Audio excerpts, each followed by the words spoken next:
He eased a candle between the ledger's spine and the leather binding and felt a narrow slip of vellum come loose. Beneath the vellum, a vertical column of ornate ciphering and margin sigils met his eye. Suspicion set his hands to work. The researcher tapped a ledger line with a bone folder and traced a flourish that aligned with a blank entry in the parish register. Sister Mariella nothing. She tilted her head and watched the script the way someone watches a wound being opened. The immediate problem lay clear in his fingers and eyes.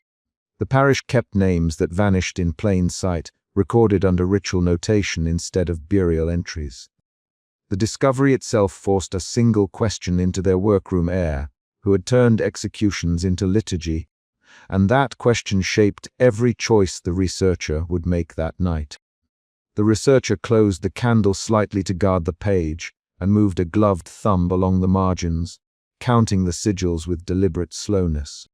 He kept his voice low. Mariella, these signs repeat with dates in the sacramental book. Look, Sister Mariella leaned over, breath warming the vellum. She drew closer than protocol required and pointed with a tremor in her finger. Those names stop appearing in baptisms and marriages the same month these notations begin, she said. Mariella's speech was measured. She used names and months the way she used rosary beads, methodically. The researcher set a brass magnifier over a tiny loop and read aloud the Latin forms beside an ornate mark, a place name, a trade, a time of day. The ledger's page read like a ledger of service, but the ledger's marks matched a list of parishioners who had simply ceased to exist in civic records. He left the table to fetch the sacramental volumes and returned with a bundle wrapped in oilcloth. The room smelled of parchment dust and candle smoke. The researcher folded out a register and, with Mariella's help, began aligning dates. He spoke while turning pages. 10 March, 24th of April, entries missing after procession notes. The names stop where the cipher begins. She touched a marginal notation and said, "Someone rewrote the ledger to hide them in plain sight." Her voice carried a new edge. Doubt formed in the set of her jaw. Doubt nudged at the researcher's rationale. He felt the shift from suspicion to concrete uncertainty and responded by cataloging every matching flourish. They summoned the scribe the priory used for record maintenance, Diego. The researcher found Diego bent over a pallet of ink pots in the scriptorium, the early light finding the ink stain at the tip of his right thumb. Diego folded his hands when they entered. Diego, the researcher said, holding open the vellum so Diego could see the cipher. These entries, explain them. Daigo's shoulders tightened. They are devotional notes. Daigo replied, I wrote prayers there, as is my duty. He did not look up. The researcher pointed to a sequence of symbols that aligned with a missing name. Those are not prayers. These mark actions and places. Diego blinked twice and denied it again. No. I write what the priest directs. Devotion is what I write. His voice contained an edge of fear that did not fit the calm of his earlier years. Daigo's denial turned the room colder. The researcher moved behind him and noticed an index under the desk, a torn ledger sheet with a penciled list. He slid it free with his nail and read a single word that made him stop. An executioner's name. He did not call it out at once. Instead, he catalogued the finding into an index of his own in the margin of his notebook. He recorded the name, the dates, and the decorative sigils. Fear crept in as a physical tightening along his ribs. He felt the air in his lungs shorten and found himself tapping the table twice before speaking. The emotion changed, suspicion folded into wariness, and wariness became fear when he imagined the consequences of naming the executioner aloud. They left Diego to his ink pots and moved to the priory courtyard to find Mateo, the old executioner, before he left for morning rounds. Mateo stood by the gate with a carved tally stick in his hand and a thick wool cloak damp at the hem. The courtyard smelled of wet straw and horse dung. Mateo, Sister Mariella, and the executioner glanced up with a slow, unreadable expression. He had the gait of a man who had carried iron and wood for decades. His hands were collused and stained. The researcher showed him the ledger slip in a flat gesture. Mateo's lip curled the way a man curls a tool he knows well. You should not pry where you do not belong, Mateo. The language was a blunt warning. Mateo added a detail that altered the stakes. He tapped the carved Tully stick and said, "We mark names for order." "We do not mark them for you." His tone carried both a claim and a promise. The researcher asked, "Who authorized this?" And Mateo answered with a short laugh that had no humor. "Authorized by order," he said. "Order is kept by hands that do not write in public."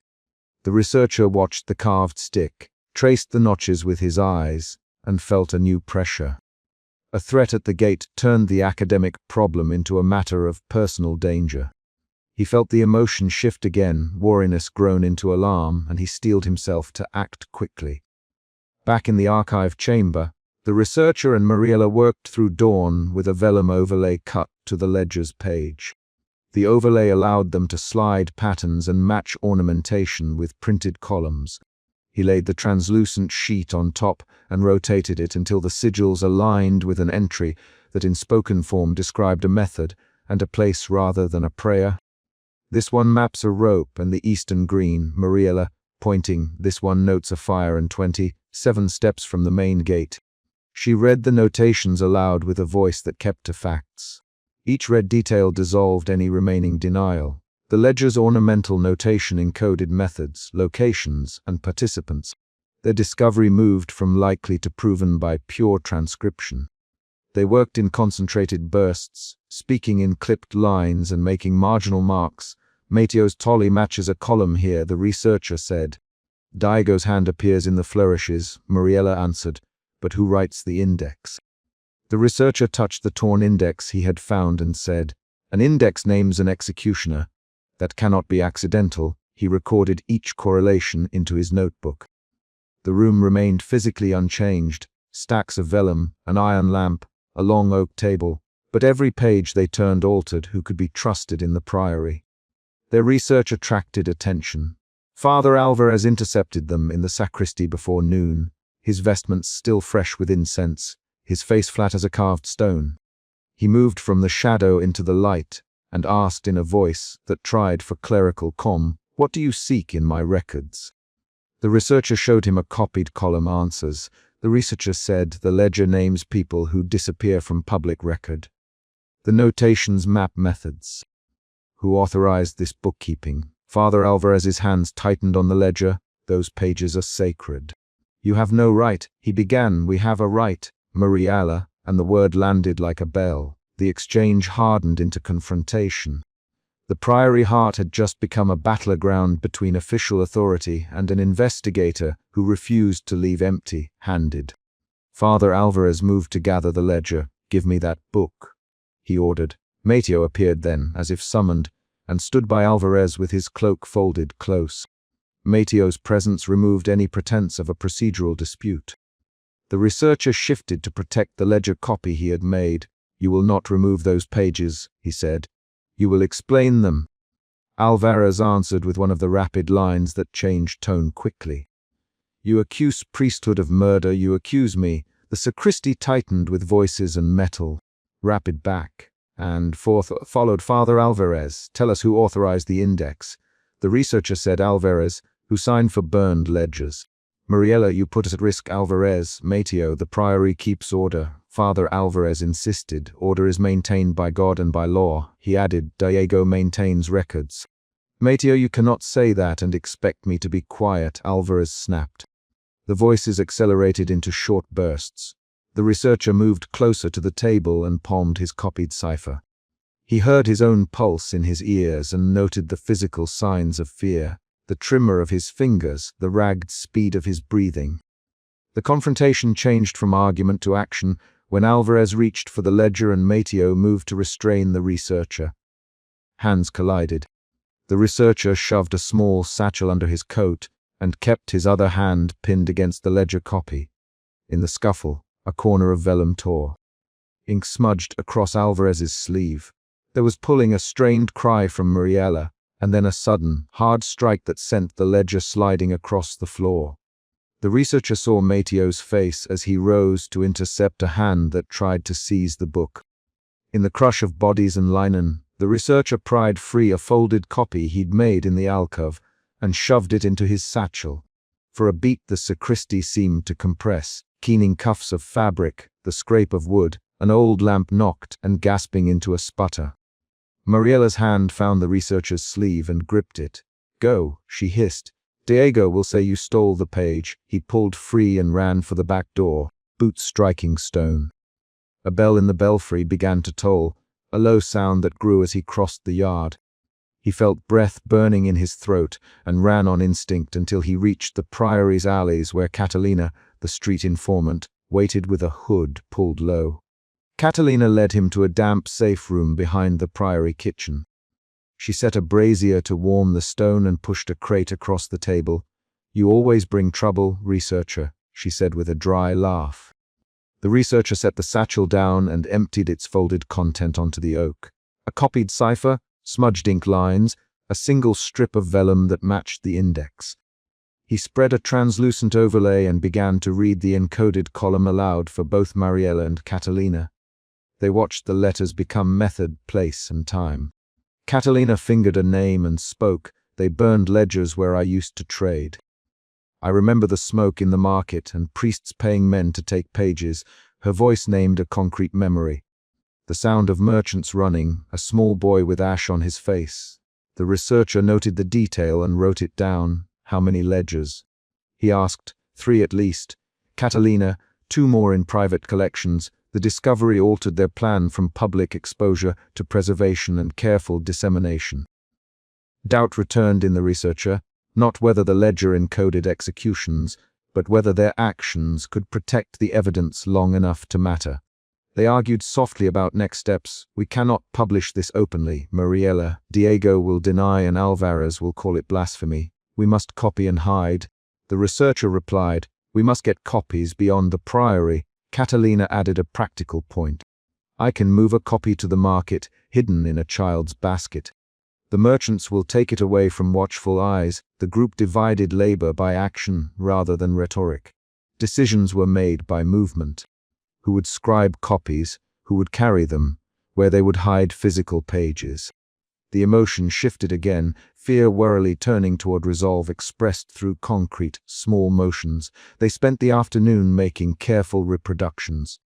The researcher held the vellum steady while Diego, under Mariella's supervision, copied the ornamental marks using the brass magnifier and a soft quill.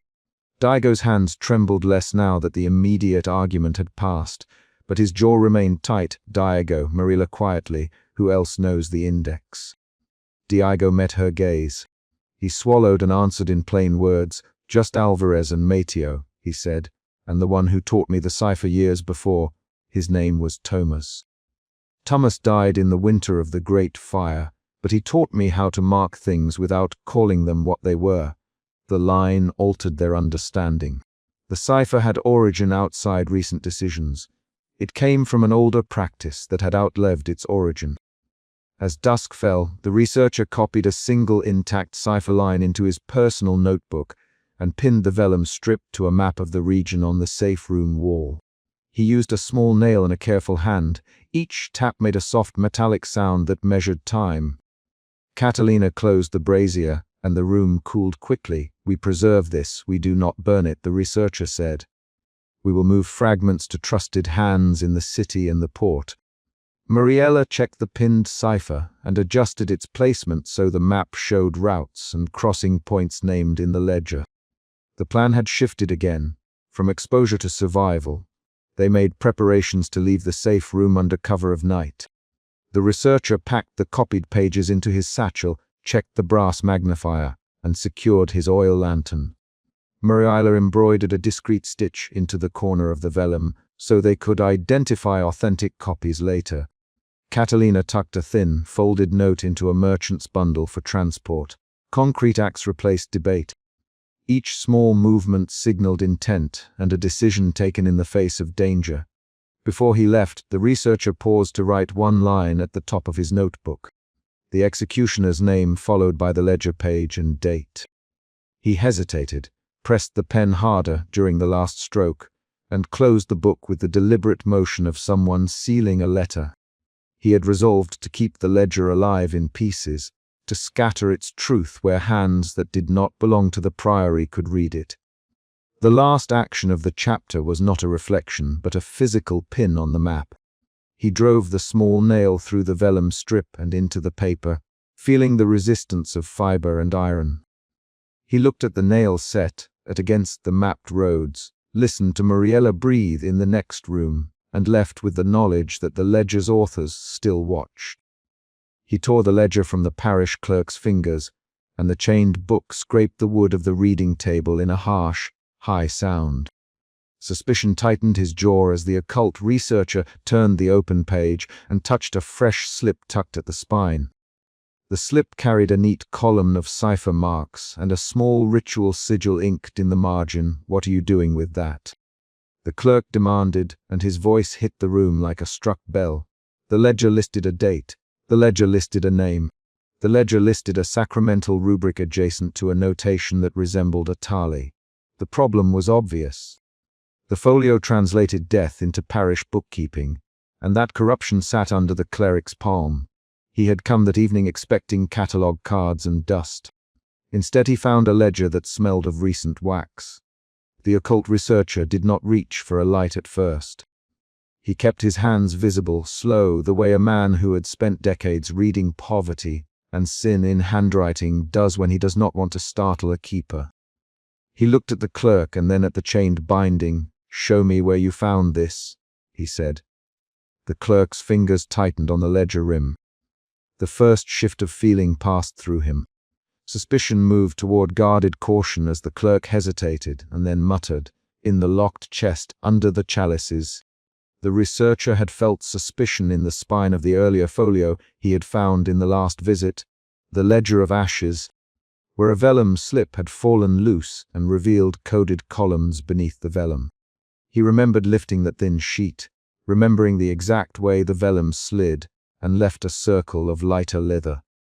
He had taped the memory to the inside of his coat as a fact, not a story. Now that memory redirected his hands. He pried at the fresh slip and read the sigil again, tracing the curve of the mark with a thumb that had the permanent smudge of ink at its pad. "I need the chest unlocked," he said. The clerk swallowed. "If the priest asks," the clerk began, "then he will ask," the researcher answered. He slid his worn leather satchel clear and set the brass magnifier on the table like a small, solemn coin. The clerk's mouth foamed at the edges with words unsaid. "Name," the researcher said. "Your name is Thomas, yes." The clerk blinked and nodded. "Thomas, then unlock the chest." Thomas moved with fingers that trembled at first and then steadied. Each motion changed the room. The clinking of iron keys, the scrape of wooden lid, the shadow of a lamp passing like a clock hand. They opened the chest together. The archivist who had vouched for the researcher, old Miguel, stood in the doorway with a stoop he never quite hid. He watched the researcher remove a second, smaller book from within the chest, and in the margins of that book a fresh vellum slip waited like a folded promise. Miguel had come that night not to read but to protect access. His arrival was a small escalatory event. He cleared his throat and announced he would fetch another catalogue. The moment he moved away, the clerk's hands hovered over the ledger as if he might try to reseal the book. The researcher found a page where names, ritual notations, and sacramental rubrics repeated. He laid his brass magnifier over two adjacent columns and saw that a baptismal formula aligned with a crossed tali. Repetition became method. Condemned names marked across registers where the sacramental rubric recorded an offering, a mass, or an absolution. He read aloud a line to anchor the clerk. March 17th, a Joseph de Rojas rubric. Pro-absolution sigil. Reversed cross with 3 dots. The clerk's face reddened. That man was executed last winter. A tumus, they called it a penance. Doubt folded into anger. The researcher could not keep the motion of his hand from becoming sharper.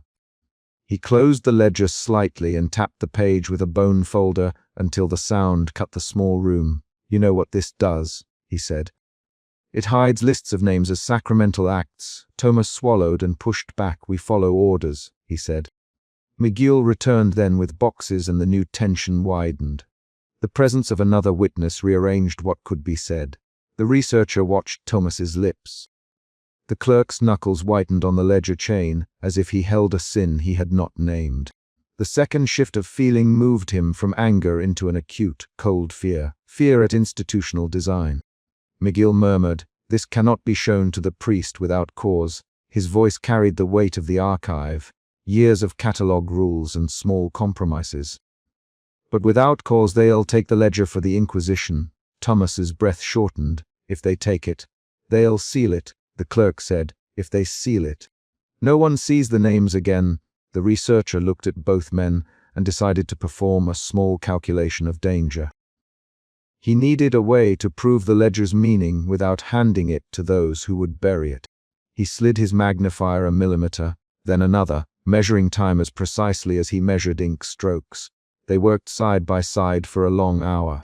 The researcher instructed Thomas to point to entries while he read names aloud. Mario Ortega, the clerk said. Mario Ortega, rubric. Missam pro animibus, sigil.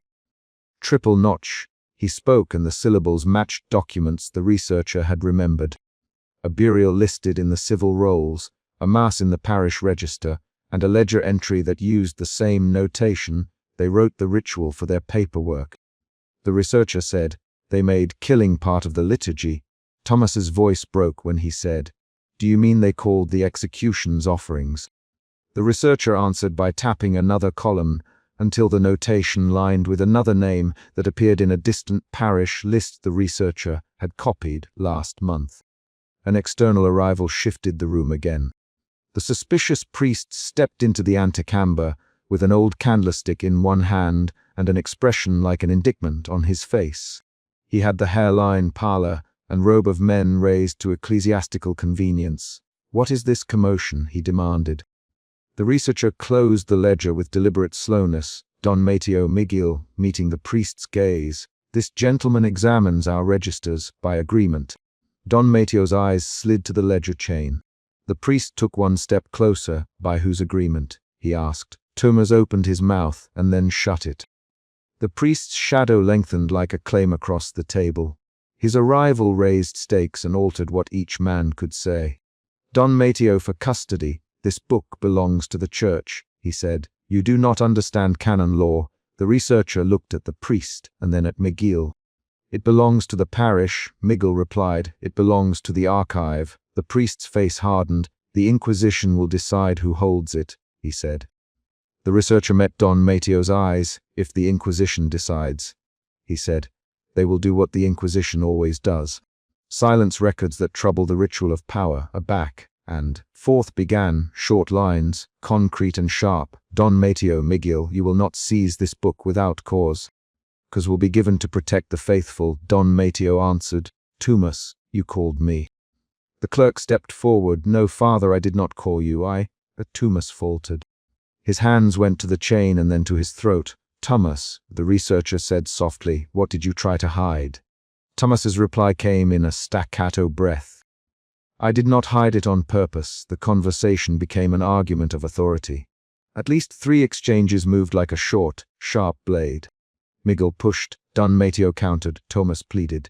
The researcher felt the third shift of feeling then, from fear into a brittle clarity. The ledger was not a single transgression but a system. He pushed for a demonstration. "Let us cross-reference," he said. "Let us take one name and trace where it appears." Don Mateo's mouth snapped. "You overreach," he said. "You have no right to demand this." The researcher named a victim aloud. "Joseph de Rojas." He placed the bone folder on the ledger and held his breath. "Joseph de Rojas was hanged last November. Thomas, he died for heresy." Don Mateo's jaw tightened. The priest's first taut line of speech was, "Heresy cannot be read as you read it." That night they walked in rain-slick streets to the grave behind the chapel. The archivist accompanied the occult researcher. Miguel kept his coat collar high. The cemetery air smelled of wet earth and old lime. A small stone bore the executioner's emblem. The researcher hitched his lantern higher, and the light cut a circle across the ground. "Here, Miguel, this is where the emblem leads." A fourth external event. The descendant of the executioner stood leaning on an iron rake. He was a man with the same rough hands used to heavy, blunt instruments. His face was guarded. "You have the ledger?" he asked. He did not say it as a question but as a measuring stick. The researcher showed the vellum's margin from the earlier chest finding. The man read the sigil with a quick, practiced eye. His name was Alonso, and he had the damp, durable voice of someone who had worked outdoors his whole life. We kept the trade's marker on the graves, in case someone wanted to know whose work it was. Alonso. His words were simple. You expect an explanation. Miguel removed a scrap of cloth from his coat and offered it as a bribe. He slipped the scrap toward Alonso. The executioner's descendant hesitated, and then accepted the cloth only after he handled it, sniffed it, and tucked the piece into his pocket. Why this ledger matters to you. Alonso, I cannot say. His refusal was a concrete barrier. They left the cemetery with a new clue in hand. Back at the archivist's safe room, they layered ledgers on the table under the oil lantern's close circle of light. The researcher applied the translucent vellum he had slipped from the chest to align columns. The vellum carried overlays of names and sigils whose correspondence snapped into view when the light passed through at an angle. The researcher's hands moved quickly now. He matched names from the parish register to distant burial lists and to a ledger entry that used the same sacramental rubric. Each match read like a mechanical correspondence. Condemned name equals ritual notation equals church bookkeeping entry. The researcher's body showed the emotion by its motion. His fingers trembled only briefly, then worked with focused efficiency. A new confrontation rose when Don Mateo intercepted them in the sacristy at dawn, and this beat became the climax. The priest arrived with 2 acolytes at his back and slammed a palm flat on the sacristy table. You are trespassing, Don Mateo, you are stealing our records. The researcher laid the vellum, face down on the table between them. Don Mateo, look at these cross references. You cannot deny a pattern. Don Mateo's face did not change. Do not tell me about patterns, he said. I have sworn to protect the church. The archivist stepped forward and asked quietly, who will take responsibility for these names? A short argument unfolded. Sharp, precise lines exchanged between the priest, the archivist, and the researcher. You accuse the church, Don Mateo. That is a grave claim. I accuse the ledger. The researcher said, I accuse a system that turns killing into liturgical entry. The priest barked in order. Seize the book, he said to his acolyte. Bring custody to the rector until the Inquisition decides. One acolyte reached for the vellum with 2 fingers. Thomas placed himself between the acolyte and the table. Thomas, step back, Don Mateo commanded. Thomas did not step back. His silence repeated a risk. The researcher spoke fast then, each sentence as a tool. If you take the ledger to the Inquisition, you will seal its contents. If you claim legal custody, you will deny the public record. We need witnesses outside the church to verify these correspondences. Don Mateo's answer was a threat. The priest's threat changed the stakes from institutional to personal. He invoked the Inquisition's name and ordered the researcher arrested for interfering with church property. The researcher realized that the only way to keep one key of evidence out of sealed custody was to take a single, dangerous action. He moved while the priest's voice still filled the sacristy. He bent, hands precise, and lifted a translucent vellum overlay from the ledger with a bone folder. The acolytes jolted at the motion. Thomas threw a small, clumsy diversion by toppling a brass candlestick and shouting, Father, the altar lamp sparks. The distraction lasted 2 heartbeats. The researcher closed the vellum into his satchel and straightened. Don Mateo's command to seize him came immediately. Stop him, the priest shouted. Acolytes moved. The researcher had expected this, and stepped toward the side gate with the nimbleness of a man who had slipped through stacks and back doors all his life. Thomas lunged and grabbed at the satchel with a hand that shook. They exchanged 3 terse lines in quick succession. Thomas, give it back. I cannot, you will be punished. The 3 lines of dialogue functioned as a rapid, escalating confrontation where choice and cost concentrated into motion. The researcher pushed through the doorway. The courtyard air struck him cold, and the side lane beyond the chapel offered narrow cover. Acolytes shouted behind him. A pebble skittered underfoot. He darted between barrels and a low wall, the satchel thumping at his hip. He felt the parish stones scrape his palms and knew the chase risked both arrest and death. He moved anyway because the vellum meant names would otherwise vanish. Outside the gate, Thomas waited in the dark and returned when the researcher slipped through. Thomas had committed himself by distraction and kept his hands clean of the theft by covering the noise. They both kept their voices low and spoke in short sentences. "You are reckless, Thomas. Thomas, you delayed them long enough," the researcher answered. "You may have cost yourself more than a reprimand," Thomas replied. The archivist appeared around a corner then, an external event that tightened their small group. Miguel had waved his cataloging boxes as if they were an alibi. Miguel's face held an expression that showed relief and deep concern in equal measure. "Go now, Miguel, I will claim the ledger. I will say I misplaced it." The researcher did not ask for words of comfort. He slipped the vellum under his coat and then adjusted the duster so the object would not clink. He took the vellum to his study, a cramped room filled with stacked copies of parish rolls, dried ink spills, and a small oil lantern that left a circle of warm light on the table. He did not rest. He set the vellum upon a light box he kept for examining overlays and aligned it with the columns he'd transcribed before. The vellum's transparency made the cipher columns reveal a hidden column of dates and locations. He read them aloud once, twice, and each read sharpened a conclusion that had already been forming. The ledger coded executions across a network of parishes. The names threaded from one town to another, carrying the same signatures of liturgy. The chain of evidence turned into a map of state, sanctioned killings dressed in sacramental ink. In the private room he worked alone, and the fourth emotional shift moved him again, from brittle clarity into a resolve that was practical and unforgiving. He set down a plan. Copy the columns, secure corroborating burial entries from the civil rolls, and then locate a witness outside the church who could verify an execution without clerical authority. He wrote down names, dates, and parishes with the measured handwriting of his profession.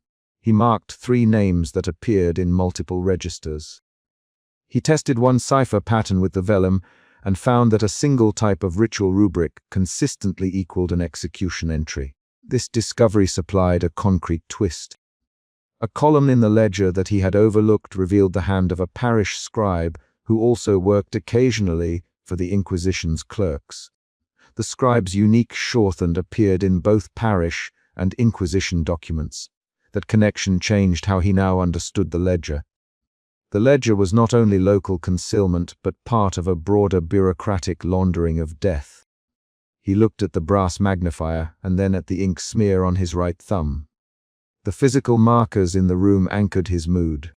He did not let himself dwell in rhetorical reflection. He catalogued actions.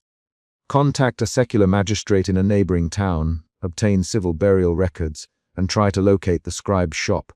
He rehearsed possible sequences and their costs. Each option carried a clear danger: arrest, seizure of his notes, or worse. He folded his hands and felt the parchment dust under his nails. He allowed one slow breath. The work required him to risk exposure to officials who would rather erase inconvenient registers. 2 surprises occurred before the chapter closed. First, a mid-chapter mini cliffhanger. When he overlaid one vellum slip with a burial ledger from a town he had not yet visited, a new name appeared that belonged to a man the researcher had assumed dead in an unrelated incident. The correspondence implied a cover-up on a wider scale. He froze, fingers hovering. That moment stopped his motion and forced a decision. Either pursue this single anomaly now and risk leaving his other corroborations incomplete, or secure all current proofs first. He chose the latter. Secure the pattern, then follow the anomaly. The choice was tactical and concrete. Second, a surprising twist arrived in the form of a note tucked under his door. The paper smelled faintly of smoke and incense. The note bore only 2 lines in a bishop's hand. "Stop digging, or the ledger stops you." The threat was explicit. He set the note flat on the table and then folded it into the inner pocket of his coat. The note changed his sense of who opposed him.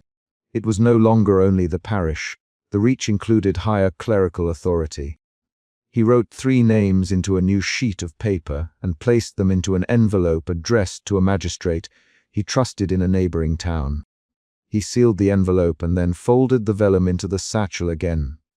The chapter closed with a concrete act. He placed the satchel beneath the leg of his table and, with his right hand, He tucked the brass magnifier into a leather loop inside the satchel so it would not rattle.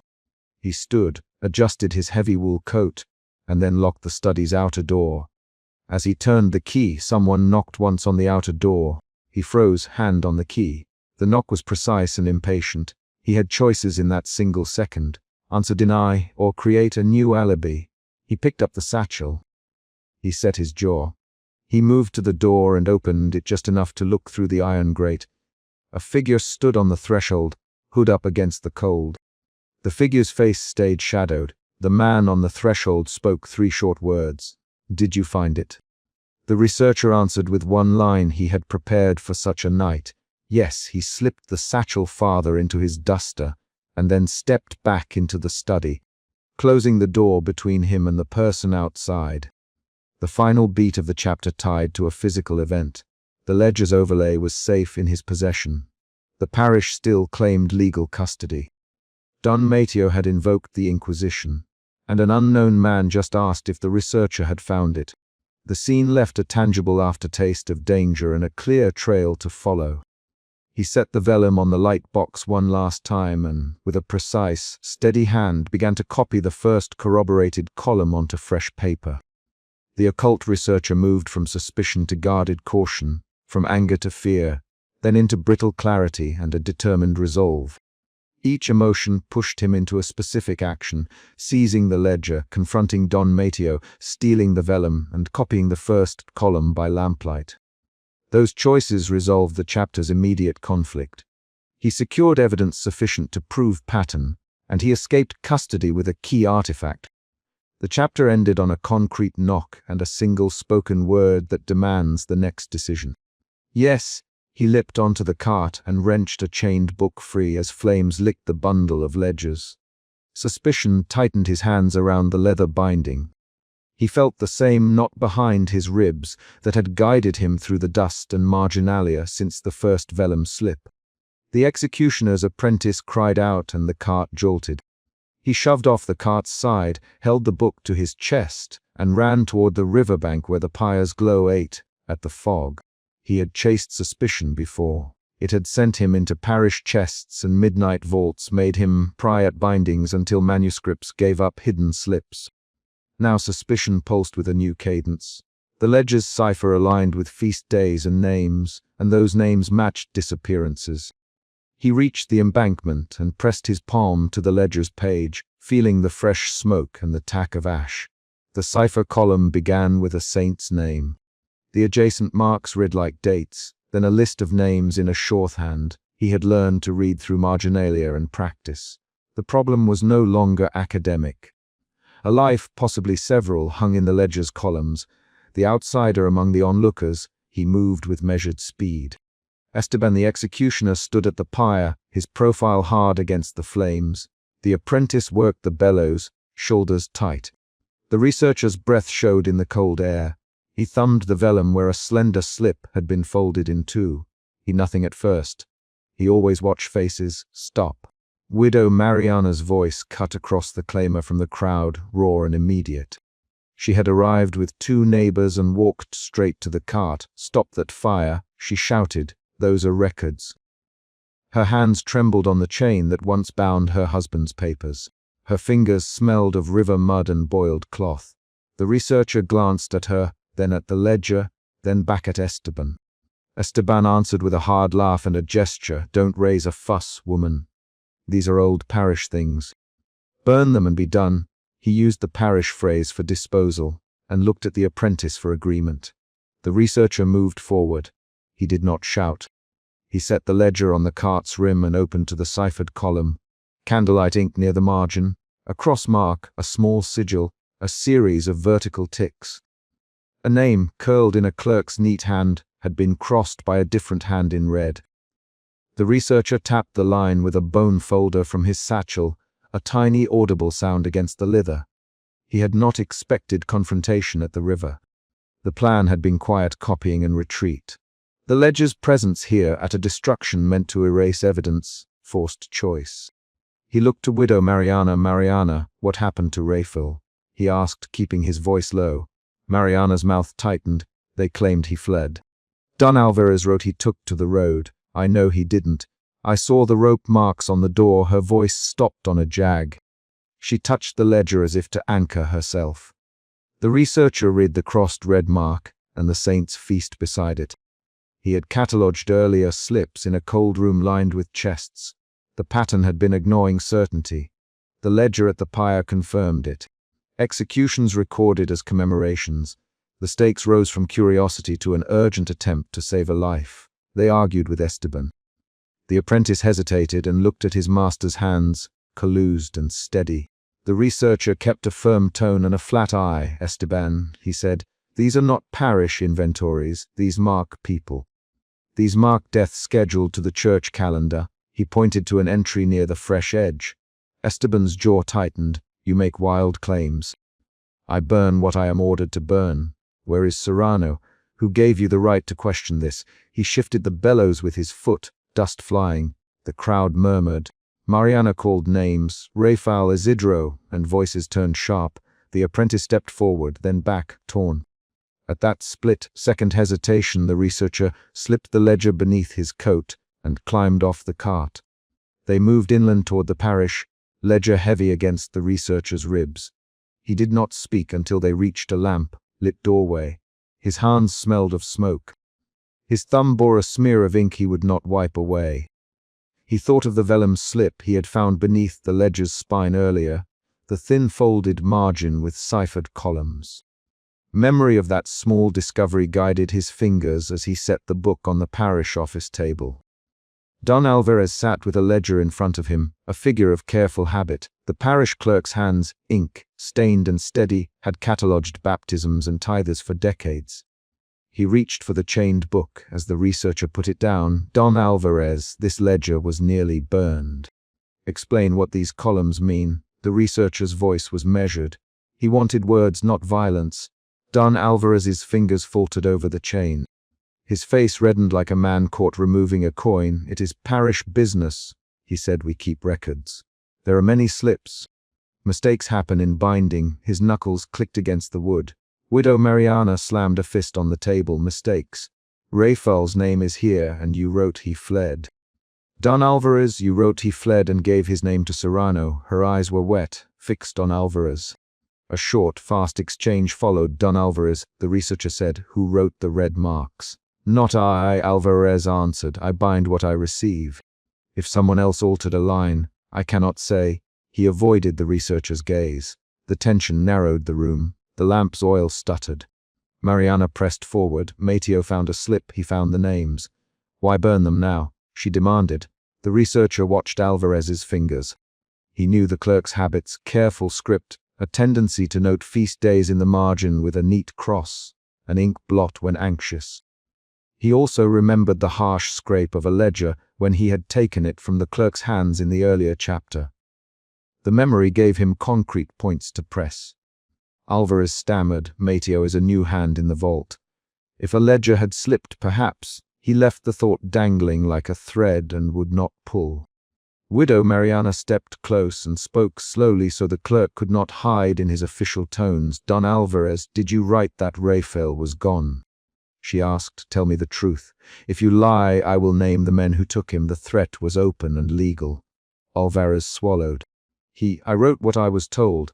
There are orders from Serrano and from the parish priest to note some entries under feast days. I do what I am paid to do. I keep the ledger. His voice was small and the words were an attempt at self-preservation. The researcher heard the hesitation and recognized it as the sound of a man caught between a ledger and a law. Suspicion had pushed him here. Urgency followed. If the ledger contained a living name scheduled before dawn, delay would be deadly. He closed his hand on the book and looked at Mariana. Help me trace Mateo, he said. They moved again, this time toward the vaulted archive beneath the church. The vault smelled of stone and damp leather. Torches hunched against the walls. Mateo, the archivist's assistant, worked at a table strewn with slips. He greeted the researcher with a look that tried for steadiness but failed. The assistant's pale face showed the fatigue of a man who catalogued forgotten names by oil lamp. Mateo spread pages and held up a slip. Here, this cipher motif repeats along the calendar column. See the small loops after the feast day. He angled the paper. His fingers trembled. The researcher leaned over the table.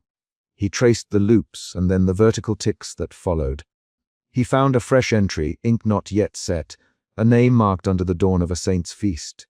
It was a name he recognized from Widow Mariana's list. He tapped the line and felt a sudden inward pressure. That name is scheduled for dawn, he said. Who wrote this line? He kept his voice to a whisper. Matteo's jaw worked. He lowered his eyes. I transcribed it when they asked. Serrano brought a list. It came from higher up. Matteo's hands rubbed the table in a nervous rhythm, as if trying to erase the motion of his pen. Before the researcher could answer, the vault's heavy door banged. Inquisitorial Officer Serrano stepped in, cloak soaked from the river mist, boots scuffing. He carried himself like a man who expected obedience. He looked at the ledger on the table and then at Matteo. Handed over. Serrano, that book must come with me. He spoke with a flat authority.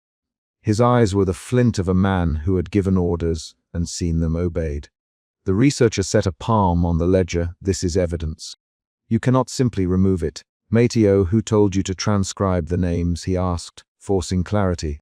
Serrano moved closer until his breath was a shadow on the researcher's neck. This is not your concern, scholar. The church has reasons to mark certain deaths. Don Alvarez records what he is told. You would do well to let the church do its work. The implication was a closing of ranks. Matteo looked at Serrano, then at the researcher. Sweat beaded at his temple. His fingers knocked a catalogue tag against the table. The researcher's voice tightened. Matteo, did you write Rafael's name? The question had to be asked loudly enough to force a choice. Matteo exhaled and answered in a single, brittle sentence. I copied what Serrano gave me. I thought it was for safekeeping. The answer contained a note of regret that sounded like a fracture. The researcher felt a shift. Suspicion tipped toward betrayal. Matteo pushed a slip forward, hand shaking. I can show you the list. I wrote these marks with my own hand. Serrano me it was to align families with feast days for memorials. It would help clergy keep order. Matteo's voice collapsed on the last word. Serrano's face did not change. You speak plainly, Matteo. You know the consequences of telling the truth here. Hand the ledger back. He reached as if to take the book. The researcher flinched at the motion. He thought of the living name, the dawn, the pyre. A decision had to be made before the morning devotions. He took Matteo by the wrist and pulled him away from Serrano. Matteo made no move to resist. The shift in the room's tension hardened into a dangerous clarity. Institutions were coordinating. Orders came from men named on lists. The ledger translated killings into liturgy so that murder would read like parish care. We must move now, the researcher said. If Rafael is to be taken at dawn, we have to find him before Serrano can secure him. Urgency pulled at his voice and at Mariana's hands. She had not left his side since the river. They ran through stone corridors, through a low door that let the river wind noise leak into the archive. The researcher could feel the ledger's weight under his coat like a second heart. In a narrow alley by the back of the parish house, they stopped to plan in a whisper. Matteo tried to steady himself, throat bobbing. Where would Esteban take a man at dawn? The researcher asked. Matteo gave a quick, precise answer. To the common road north of the mills. There is a shed where they keep ropes and a cart. They often hold the condemned there before the pyre. He spoke the map like one who had seen routes in paperwork. They moved before daylight, feet striking cobbles. The chase to the riverside pyre was a second assault, raw and immediate. The dawn still lay in the skies grey. Esteban and his apprentice were there, moving with a practiced economy. A bundle of papers smouldered in the pyre ash. Hands worked quietly to smooth pages into the burn. The researcher stepped forward, ledger exposed at his side. Esteban, he said, we have a living name scheduled for dawn. Stop what you are doing. His voice did not plea. He intended a demand that would force choice. Esteban's face showed the calculus of a man weighing risk. You again. You make trouble. Who gave you that book? He reached into the smoke as if into a familiar place. The apprentice shifted, eyes down. Widow Mariana stepped forward and placed herself between the executioner and the researcher, voice steady. Esteban, who ordered Rafael. "Tell me his name." She did not raise her voice, but the question itself was a blade. The apprentice's shoulders tightened, and he looked at his master. There was a scuffle as Esteban moved to seize the ledger. The researcher blocked the hand with his forearm. A scrap of vellum, warm from the flames, tore between them and fluttered onto the river stones.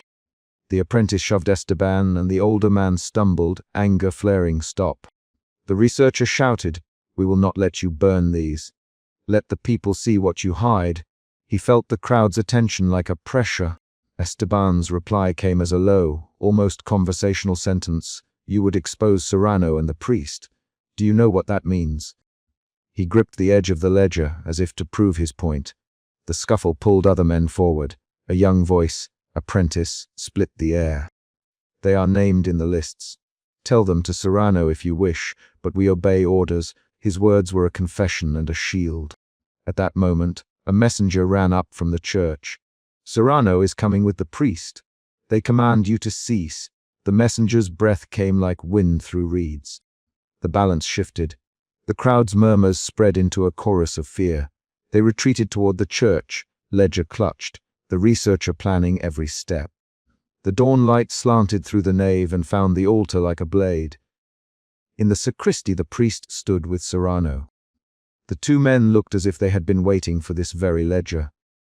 Mateo lingered at the threshold, and the researcher's gaze snagged on him. The assistant's shoulders slumped as if crushed by the weight of a secret. Serrano's voice filled the air. "This book belongs to the church. You have overstepped, scholar. Hand it here and the matter will be settled." His tone left no room for negotiation. The priest folded his hands and said in the slow cadence of a man who had mastered pastoral calm, "We will perform a rite to seal these records.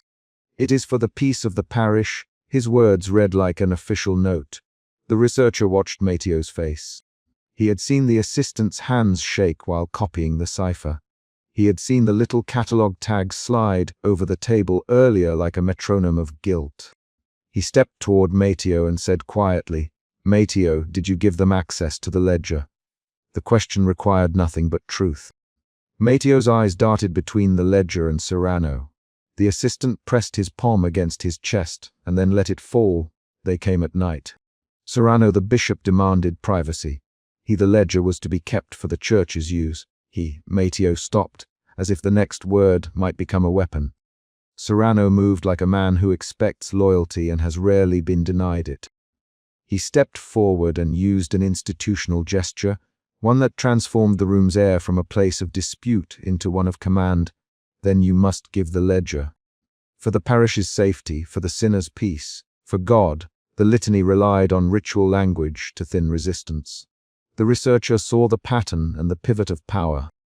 He understood that the ledger's cipher worked because the community trusted clerical ritual. He understood, too, that Mateo had been turned into a node of authority by Serrano's demand. The sense of betrayal rose as a concrete, biting sensation when Mateo handed the ledger toward the priest. Mateo's hand trembled. He pushed the book forward. The priest's fingers closed on the cover with the quiet certainty of ritual possession. The researcher reached out instinctively and pressed his hand against Mateo's wrist. "Mateo," he said, voice steady, "did you do this to protect someone, or because you feared Serrano?" The researcher needed the truth, fully formed. Mateo looked at the researcher as if seeing him for the first time. Then Mateo, almost breathless, "I feared Serrano. He threatened my mother. If I refused, she would be taken from her bed." The words landed with the weight of a new fact, one that rearranged blame and responsibility. Silence followed that revelation like a curtain dropping.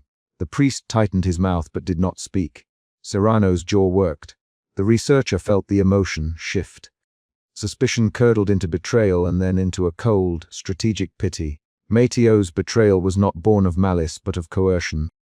The priest cleared his throat and said, "This is not the moment for recriminations. The book must be sealed to preserve order." His voice hid the tremor that might have passed for guilt. The researcher had to act.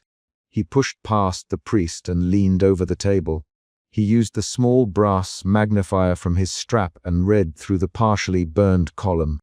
He copied lines with a rapid hand, his pen scratching urgent marks. Widow Mariana moved beside him and read aloud names under her breath, tasting each one for meaning. They worked as a single machine, fingers moving against time. Serrano barked a command for men to seize the pair. 2 officers reached forward. The researcher handed the magnifier to Mariana and shoved a folded set of copies into his satchel with a practiced speed. The officer's hands closed on his shoulder. He ducked and twisted and knocked a candlestick over in the scuffle. Wax spilled across the table and clung to the priest's robe. The small chaos bought time. In the confusion, the priest grabbed a portion of pages and thrust them into the flame of a brazier. Paper hissed and blackened. Ash tumbled. The researcher grabbed at pages, ripping what he could free and stuffing them into his coat. Heat licked his hand and left a raw, red band. He felt the sting as an immediate, practical injury. It would scar. The altar became a battlefield of ownership. Serrano ordered Mateo to seal the room. Mateo's shoulders folded, and he moved with the act of a man who had already lost. The priest intoned phrases meant to sanctify the destruction. The community witnessed the public performance of Erija, while the researcher and Mariana fought to preserve evidence. The clash peaked when Esteban pushed through a side door with a thick rope, and the executioner's apprentice lunged for the satchel. Voices rose into a rapid exchange. "Give me the papers!" Serrano demanded. "You will not hide this!" The researcher shot back. "Mateo, lock the vault!" The priest ordered. "I cannot." Mateo in a voice that broke. "They will take my mother." The sentence enclosed his choice and its cost. 3 quick moves followed. The researcher shoved the satchel into Mariana's hands. "Take them and run to the east gate," he said. "Hide what you can. If they stop you, tell the market women what you saw." His instructions were tactical and immediate. Mariana nodded and ran. Esteban lunged for the researcher. The 2 men tangled. Esteban's bulk threw the researcher against a wooden pew. The pew cracked under the weight. The researcher felt the sound in his teeth. He twisted and slammed the executioner with a shoulder, then reached for a fallen page and jammed it into his sleeve. Serrano moved forward and, with the priest at his side, declared an official rite. The burning would complete at dawn to sanctify the parish's peace. The declaration was a verdict dressed in liturgical language. The community would accept it because it bore the priest's voice.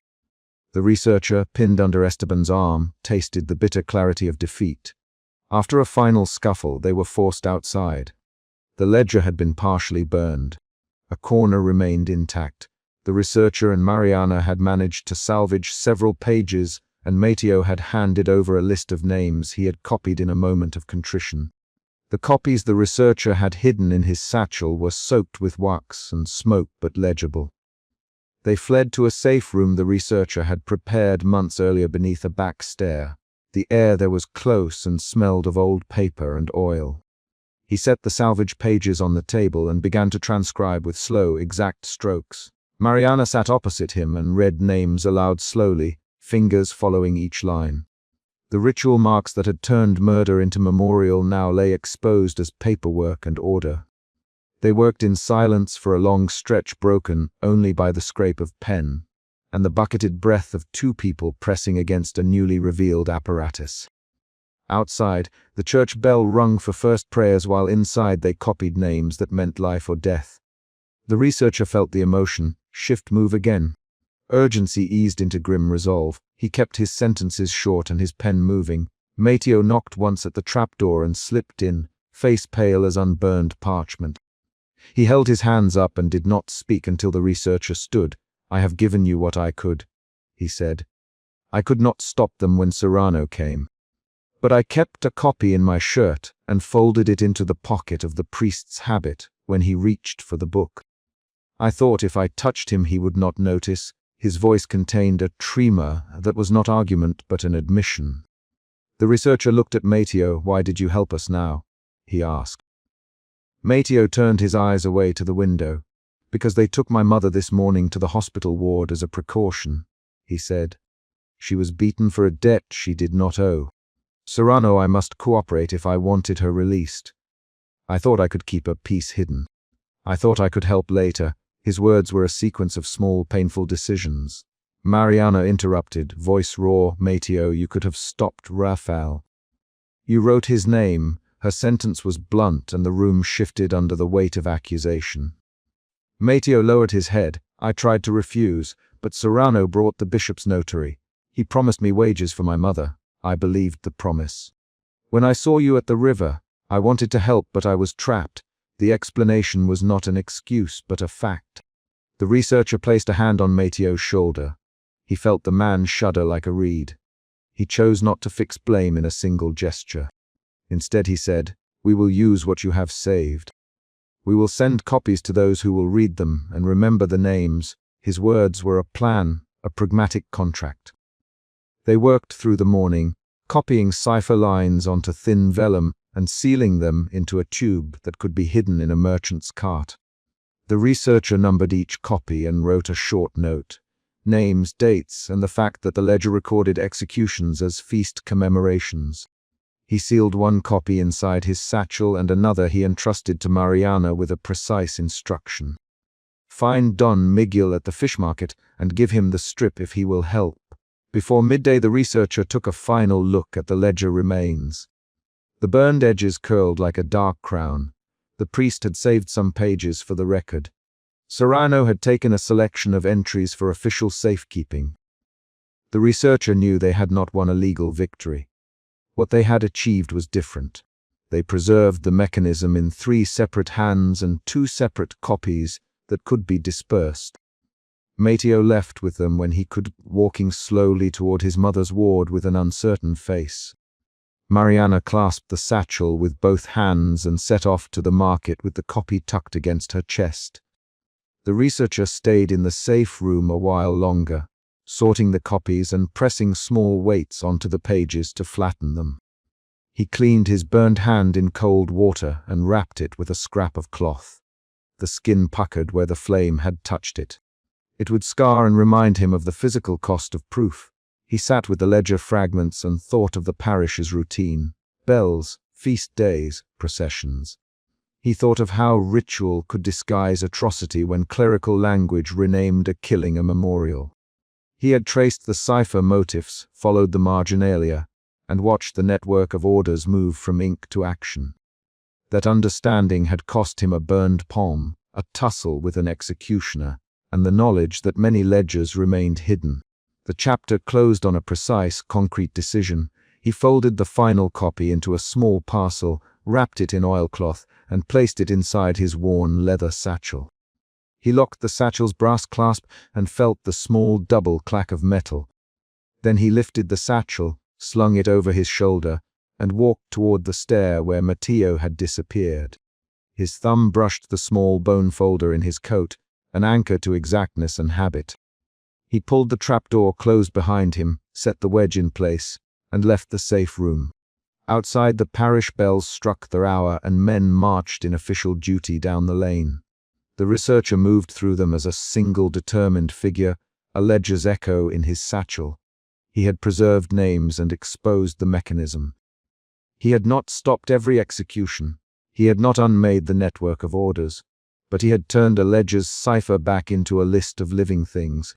The final act of the chapter was simple and concrete. He descended the alley, placed the satchel on the merchant's cart as instructed, and whispered the market address for the man who would carry the copies away. The last line of the chapter is the sound of a latch closing and a cartwheel turning toward the fish market, carrying proof out into a city that might yet rid it. He felt the ledger's ash on his palm and wrapped his burned hand in cloth. The satchel's weight against his shoulder was a practical promise. The records would travel, names would be spoken aloud, and an apparatus disguised as ritual had been revealed. He walked on into the grey of a morning that would remember the evidence in the clean, repeatable language of paper and the stubborn movements of people who would not let the records vanish.